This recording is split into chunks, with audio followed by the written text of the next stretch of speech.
Hello guys, welcome naman po sa ating video. So dito ay ituturo ko po sa inyo kung paano po magluto ng pinaksiwang bangus. So huwag na natin patagalin pa. Simulan na natin. Maghihiwa muna tayo ng kamatis, sibuyas, bawang, at saka luya. So hiwain din sila natin ng maninipis para madaling ilatag sa ating kawali.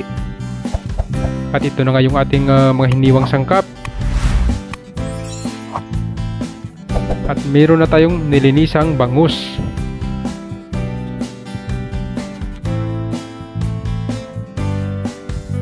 Ilalatag na natin dyan sa ating kawali. So unahin muna natin yung ating sangkap. Ilatag na po siya natin dyan. At isusunod na po natin yung ating bangus.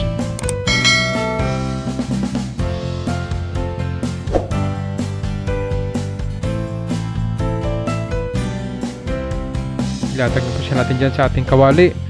So kung nagustuhan nyo po yung ating video, huwag nyo po kalimutan na paki-like, subscribe, at pakipindot na rin ang notification bell button para ma-update po kayo sa ating mga videong paparating. Pwede na tayong maglagay dyan ng asin, bitsin at saka asukal. Maglalagay na rin tayo dyan ng mantika, suka.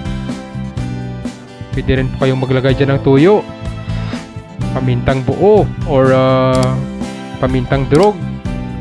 Pwede din po kayong maglagay dyan, optional po yan. Ngayon lagyan natin yan ng tubig. Tansyahin na po natin yung tubig, yung tamang-tama lang na maluto yung ating pinaksiwang bangus. Huwag nyo rin pong kalimutan na paki-like and share. At ito na nga po yung itsura nya. Tapos na pong i-prepare yan. So yung gagawin natin dyan is takpan. Tapos isa lang natin yan sa apoy. Antayin lang natin yan na maluto. Pagkakulo po nyan, pwede natin buksan yan. Kung nakikita po natin na puti na yung kulay ng mata ng bangus, katulad po nyan, ibig sabihin luto na po yan. Tatansyahin na lang natin yung lasa, kung ano pa ba yung kulang. At ayan, luto na nga po yung ating bangus. Ganyan na po kadali yung pagluto.